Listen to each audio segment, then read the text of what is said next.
so glad it worked. It did. I was outside, but I think it was maybe too noisy. I'm going to try it again. Oh, that's so high. I think outdoors is just so beautiful. Oh my gosh! I know. Yeah, I think it's so nice to meet you. Hello. Hello. How are you doing? Chantel? Hello, can you hear me? I can hear you now. It just cuts out a little bit. I'm going to move again. Just let me know if it... Absolutely. Well, I love the backgrounds. That's better than Zoom backgrounds people are applying now. Yes. I try out here as much as possible to, stay calm. I love doing things with nature and everything, especially now during the quarantining. I have my herb garden and I have my vegetable garden that I'm tending to. Some are hydroponic gardens and then some are growing in soil. Yes. It's very it's relaxing. I am so excited to interview you today because we're both writing YA thrillers. Cool. And in the 90s. That take place in the 90s. Oh, yes. Yes, and mine is in the 90s too. 1995 for me. Mine is a YA thriller about teen angst, forbidden romance, secret societies, which is amazing because yours has to do with fanaticism. Yeah. Yeah. And there's this underground secret society cult that's in the middle of my story. Oh, it's circling. Yes, it's in the middle of my story. They're the villains, but they add quite an interesting dynamic. Cool. I look forward to reading it. I look forward to reading yours. Alrighty, I'm gonna go ahead and start asking you the questions. Okay. Alrighty. So, what did Jennifer Moffett want to be as a child and wasn't an author? Uh-oh, you're breaking up. It's breaking up a little bit, but I can catch up.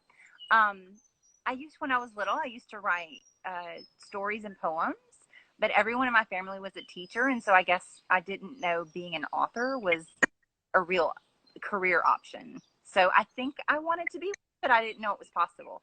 As a career, I've heard that a lot of times, even when I was a child, I used to create stories and stuff like that, when I was playing games and everything. But I guess I didn't really think about becoming an author even as a part of my career option.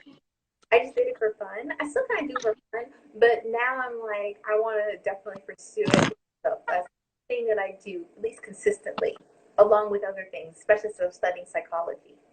Oh, yeah. Yes. That helps with story development, and that's also what I'm training to be. Mm-hmm. So what does a day in the life of Jennifer look like? Well, this question has changed a little bit in the past. I am a teacher now. I teach at a community college. So I used to go to an office every morning and have office hours and teach. And now a day in the life is checking emails, computer all day, sometimes PJs all day. Yes. We're just get by. Yes, it's a lot of telecommuting, they call it now. A lot of that's going on. And I think it's awesome. I think it allows a lot more freedom. That way you can work at home, you can work while you're still, cooking dinner, spending time with the family, but then you're still getting your work done as well. It's I feel to me it feels like it's a little bit freeing. It's just an element. It is. And I still communicate with my students. We can WebEx, we can talk on the phone, we can email. But I do miss being in the classroom. Yeah, especially I guess interacting with the students face to face. Yeah, I miss that. So what used to inspire you when you get writer's block? Well, usually when I get writer's block, it means I'm thinking too much about something or, and so I try to clear my head by getting outside as much as possible. And so part of why I sit out here is it's sort of like a reset button. Mm-hmm. I don't know. I try not to think about what I'm trying to work on and just enjoy the outside sounds and clear my brain. understand that. That's lovely. Sometimes you need to get away and be something tranquil. It's Yes. Yes. yeah. In your opinion, coffee or tea? I thought about this question, and I think both. I Oh, drink coffee in the morning, and I drink hot tea almost every afternoon. So I always have a vanilla macchiato in the morning, usually cold, but not with ice. I just use cold milk. I make my own vanilla syrup for those. nice. Sometimes, oh yes, it's so fun. It tastes amazing.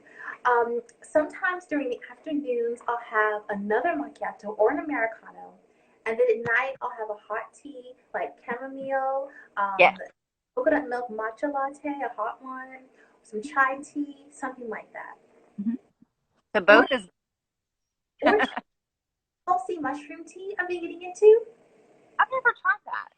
It's really good. I mean, it's reishi mushroom tea. It's very healthy for you. Oh my Uh gosh, it huh. has your antioxidants like so much. Put some honey in it and a little bit of lemon. Uh huh. Okay, Yeah, I'll try that. definitely, it's very good. So what do you think is the best TV or movie adaptation of a book? Well, I have two teenagers, and I have watched the Harry Potter movies, all of them, probably 20 something times. And Okay. I love them. I know it's kind of a common answer, but the Harry Potter movies are almost like comfort movies to us. And we always sit and watch them together. I wanted to watch them. I want to read the books first, and then I want to watch the movie series because this is such a common answer for this particular question. I've noticed. I ask this question all the time during my interviews, and usually Harry Potter is the one because I feel like I guess it just represented the story so well and highlighted the story so well and complimented it, and Hmm. so I really want to watch it. You should. And I think it is good to read the books and then watch the movies, but I kind of like the movies even more. So whatever works for you. That's amazing. I like The Silence of the Lambs Yeah. better. I like that movie adaptation in general, but I Uh-huh. also like it better than the book. Okay. The I book haven't read the book, but I love the movie. the book is long and slow. Yeah. The movie captured me, and I've loved it for years. Mhm. Yes. So, would you like to tell us what your book is about? Okay. So Those Who Pray is it's a college set YA thriller, and it's about a college freshman who uh, is in Boston, far away from her hometown on the Gulf Coast, and she just has trouble making friends, and she's really shy. And when she finally does make friends and meet people that she has a lot in common with, she doesn't realize she's sort of being seduced into a cult. Oh, Yeah, it's sort of like a real time glimpse to what that would really be like. of a real time. Which one? It's sort of like a real time glimpse into what being seduced into a cult would look and feel like. Fascinating. That's very fascinating. I'm studying biblical counseling in school. Although I've just transferred to a different school studying arts and media. But I noticed when I was studying counseling, we did study classes in religious sects and cults. Uh-huh. I had two courses in that. I must. It was disturbing and fascinating all at the same time. Yes. Yes. And this one is a religious sect, and it's fictional, but it sort of shows how cults can take a, a doctrine that's familiar to people and then twist it to That's do all with. of them. That's often the goal of theirs to make it seem more appealing, to make it almost seem rational and logical to join because it piggybacks on ideals, and philosophies that we're already familiar with. That Yes. we may already hold dear to us, but it twists it into a different path. And then that's how people end up getting trapped in these things. And Right. they gaslight them in ways too. Mm-hmm. And so it's sort of like a glimpse into what like sometimes people are a little judged about someone who might get involved in a cult, and that um, it's it's so easy, especially when it is something that you were familiar with. Just Yeah. don't know that the people around you have a motive. I think the one thing that was really important about those two courses I had to take studying is that noticing knowing the true doctrine of the religions that these cults try to base themselves off of will let people Yeah. understand what they've twisted, how they're trying to manipulate it, and how to read between lines of the words they use in order to decipher that they're being manipulative about it. And I Right. think that's how they themselves from being tricked into these things. Right. We have to always educate ourselves. Yes. Yeah. Still happens. Still happening today. So. Right, and even in my book, there is a fringe. They're called the Fringe group. It's a secret society in a very small town in Northern California called Downers Grove in my story, and they kind of worship this entity known as the Beckwith brothers. They think that they have supernatural powers, although they do not. But they think that they do, and when they think they're coming back to town, they all the strange happenings that start up. Let's just say they're involved in a lot. Ooh, that sounds fascinating. And then also romance and forbidden romance and all kinds of teen angst and everything. And a 15-year-old murder mystery.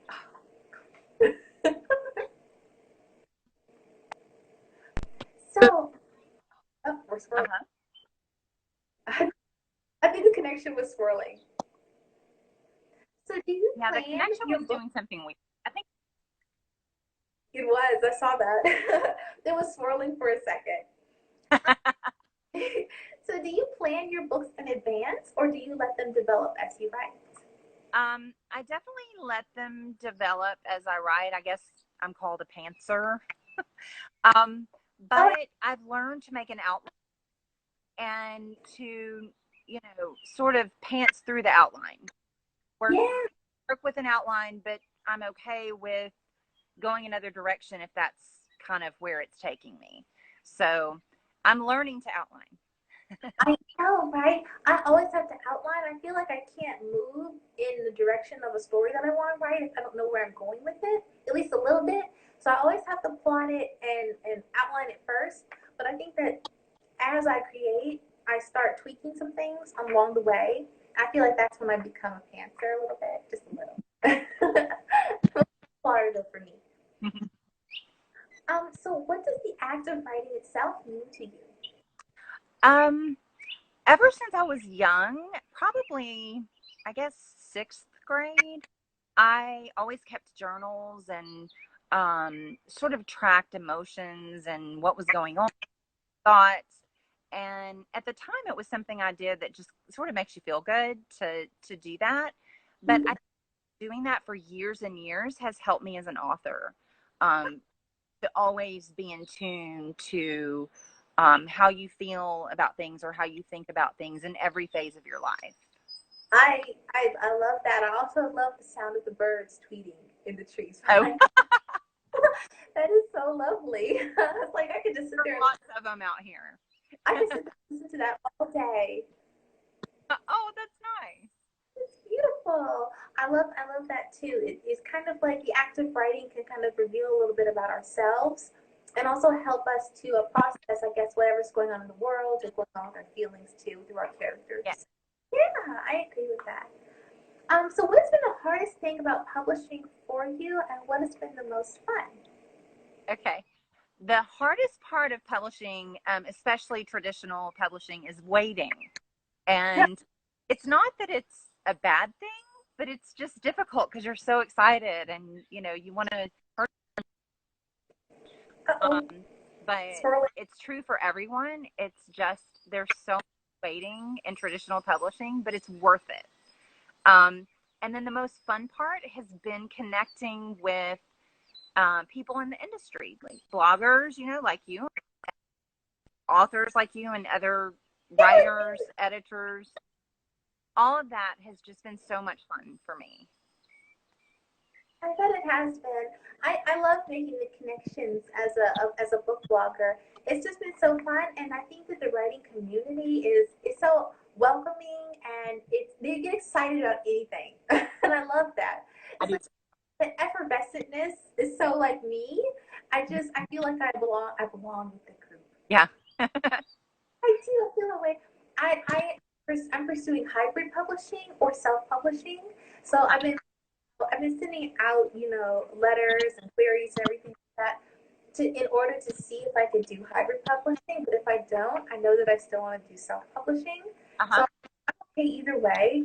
But that has been my goal because I'd like to get into the little details of it.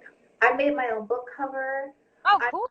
Oh yes, I made my own book trailers, everything. That's So really yes, but what I love about traditional publishing is you get your own team. Someone's there always cheering you on automatically. it's it's so much more such a good just knowing how many times a man gets edited over and over and over. When you look back, or when I look back at the first draft and look at what is there now, it's amazing. So it makes the waiting definitely. I bet it is. Hmm. It's breaking up again. I can't tell what the problem is. It's pixelating, but I can still hear you. Okay. Um, so do you have stories on the back burner, or do you just do they come to you kind of as you go? I always have little ideas here and there. Sometimes an idea will come from a piece of dialogue I'll overhear, or I'll think of something, or it'll come from an image. Hmm? Um, I always keep things like that, and sort of when I get ready to draft the next thing, go through those things and see, you know, what's there. But I don't really have. I'm working on a second book, but it's one of those things that when I'm working on new projects, I don't talk about them very much because for me, it sort of takes the energy away from the drafting process, and I don't even know why. It just sort of does. So I try to like save it for to channel into the draft. I understand what you mean exactly. Sometimes I've learned, I studied theology and psychology for my bachelor's degree, and I did learn as I've studied. Will say that sometimes some things that God puts in our heart is meant to be for just between us and Him for a little while until it's meant to be for. Right, right. So I kind of try to keep it keep the creative energy sort of intense, um, because I think when I talk about it a lot, then I just sort of I don't know. It's Yeah, it takes something out of it, almost like it taints it. Mhm. I understand. So, what advice would you give to budding writers, newbies out there? Okay. I get this a lot because I teach creative writing too.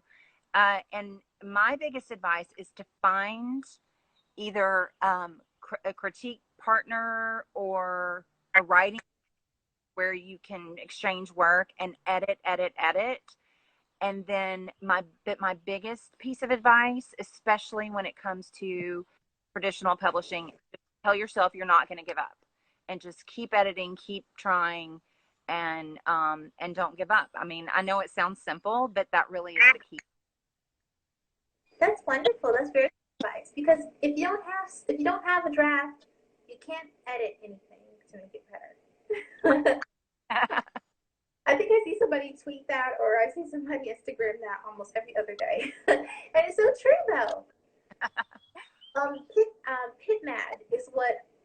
No. I mean, NaNoWriMo is what enabled me to finish my story, the Beckwith brothers, because I finally, in November of last year, I thought to myself, you know what, this is going to be the time I'm going to finish it. I still didn't finish it in November. I finished it in January, but Uh-huh.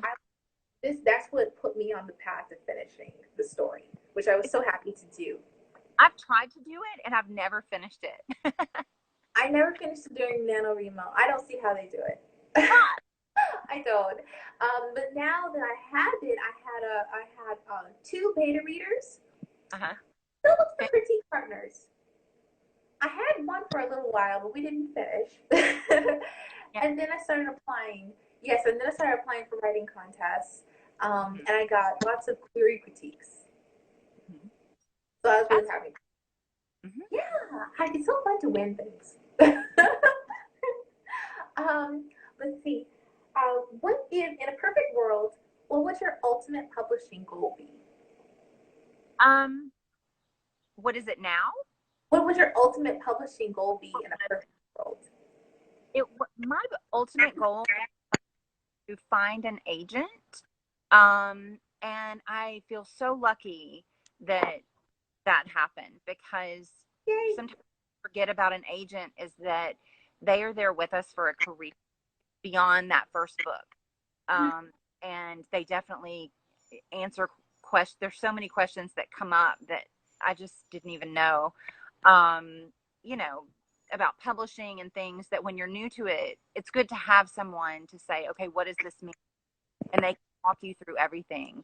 And so that was my goal. And then of course the goal was selling, selling the book. But Absolutely. You have writing students? I do. I teach creative writing at a community college. Okay. Um, and right now I teach online. That's wonderful. So I in the future, what I'm working on is putting together a course, an online course for anybody who's in writing, in order to teach them basically the steps to self publishing. Because I have collected so much information over the years as a book blogger.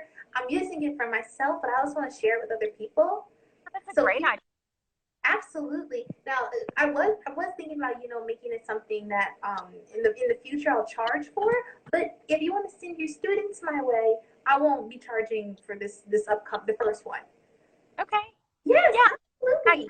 do is I post links and articles and things like that for them, so they have they can click on it and go to resources, like that, to look at different things. So I'm gonna DM you all the information.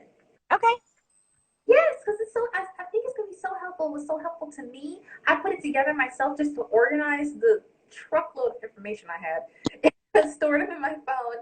So I hope that it will be helpful to any other creative writing individuals as well. Hmm. I think so. I'm very excited to do it. Okay, we're coming on to the last question. How can we find out more about Jennifer Moffett? Am I pronouncing your last name right? Uh-huh. Yeah. Okay, great. Jennifer Moffett and Those Who Pray. Okay. There's actually, in my Instagram bio, there's a link, and it'll take you. You can click on my website. You can click on the Goodreads button, and follow that. Sometimes there'll be giveaways along the way with Goodreads. And then I also have a link that goes to my pre-order button, so it has a lot more information through Simon and Schuster's website. The Okay. bio. And I am putting your I'm putting your Instagram link in the comments right now. That way, when I post this video onto my YouTube channel, which hopefully I'll be able to do, I have to warn you, sometimes when I try to do that, it doesn't always work. Because for some reason, when you in an Instagram live video, sometimes Instagram doesn't save it like it's supposed to. But oftentimes, usually it does. So when I end the video and save it, I'll be able to record it and put it on my YouTube channel where it will be saying, yes. I can link. I'll link it on my website. Wonderful. That'd be great. I will send you the link to it when it's uploaded. God willing, everything works out the way it's supposed to. Well, thank you so much. This has been a great experience. My first live. Yay! I'm so glad. I've been doing these since 2019, and I just recently started doing them more consistently, and I enjoy all of them. It's so fun. Oh, well, it's so nice to meet you. It was nice to meet you too, and stay safe and stay well. And I will be posting more about Those Who Pray because I'm very excited about it.